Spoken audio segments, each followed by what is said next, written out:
Hey there, scary people, and welcome back to the One Scary Woman YouTube channel. If you've been following along this year and you made it to this point, then hopefully your screenplay is in pretty good shape, or you're still in the process of refining, but it is almost there, and you are going to be ready to start with the actual producing part, unless you're going to try to just sell your screenplay, which if you're interested in that, please check out the last video. But if you're interested in getting started on the producing part, as always, our first video of the month deals with what is scary about that process. So today's video is the 3 scariest things about do-it-yourself filmmaking. So I'll sort of just put it under the umbrella of do-it-yourself filmmaking, this idea of producing your own film and moving forward with doing it yourself, as opposed to first making a deal with a producer. So obviously there's a whole bunch of things here we could probably talk about that are scary. So this is a huge undertaking, so there's a lot to know that in and of itself can be scary. But there are 3 main things that I've sort of boiled down and looked at that I think on a deeper level scare people off of this process. So number 1, what I think is scary about the do-it-yourself method for producing and filmmaking is that going into the project, you don't yet have any validation. So if you're going to go the traditional route and you're going to first sell your screenplay to a producer or get a manager, or first have these other people behind you as opposed to just moving forward on your own, it gives you a sense of validation so you can feel confident that that project is really ready to move forward. So this is actually a good argument, I understand, for going a more traditional route and first finding a producer, because it can give you that validation, it can give you that sense of security that this is actually ready. Of course, however, a lot of people prefer to have that control and move forward on their own. So to a certain extent, I think this is going to boil down to just how confident do you feel in this project, and how strongly do you feel that you have a certain way you want to tell it that you don't want to be tampered with. The project that I am working on this year, so this is one, I think I mentioned that at different times I had deals with different people. In some cases, they wanted some pretty bizarre or extreme changes.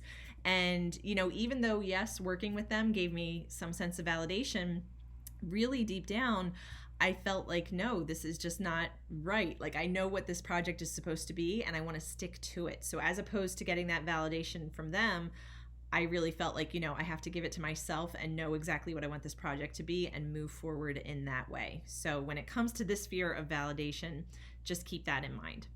Now, the number 2 scariest thing about the do-it-yourself filmmaking and producing is just that you're going to have everyone depending on you in this case. So if you instead, wrote a screenplay, sold it, then it's kind of out of your hands. So yes, your name hopefully is going to still be on it when that finished film comes out.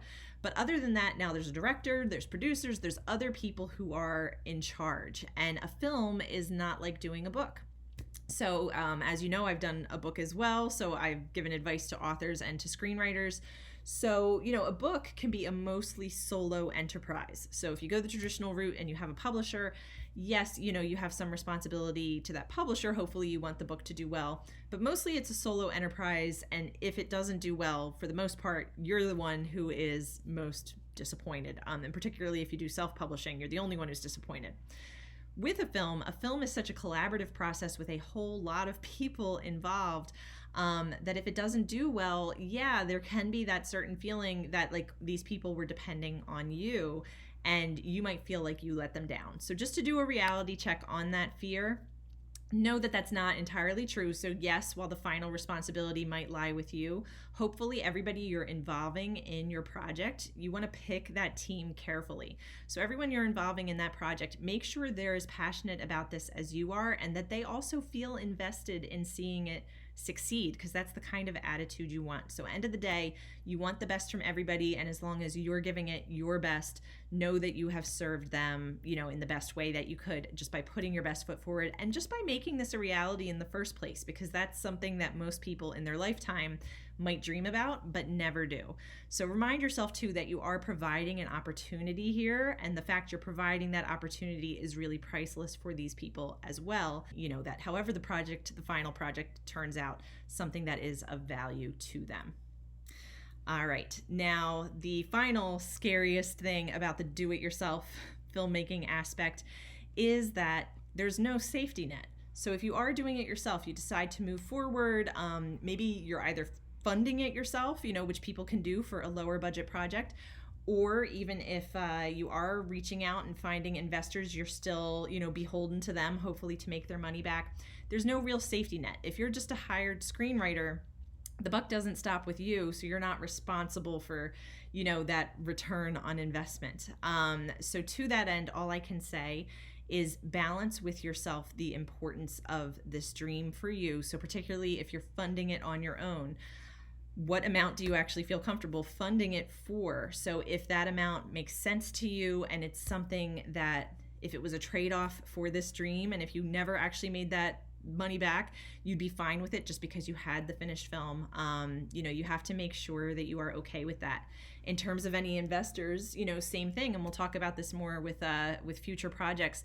Just like you pick your team, you want people who are also passionate and excited about this idea. So yes, if they're investors, obviously they want to make their money back, but it's also your job to be honest with them that there's a lot of risks in this industry that's not guaranteed to happen. So they need to have a passion for the project on top of that. So yes, it can be scary to be that person where, there's not the safety net behind you, where the buck, does stop with you. But it can also be an important part of this growth process for you.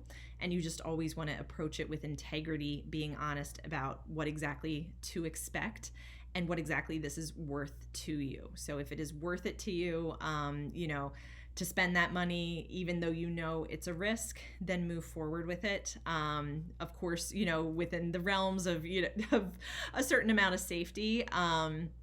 But be in touch with that, because if that's what you really feel in your heart of hearts that you need and want to do to move forward in your life, then that's a step that you probably want to take. All right. Thank you so much. If you enjoyed this, make sure to like and subscribe. And I am excited to be on this filmmaking journey with you.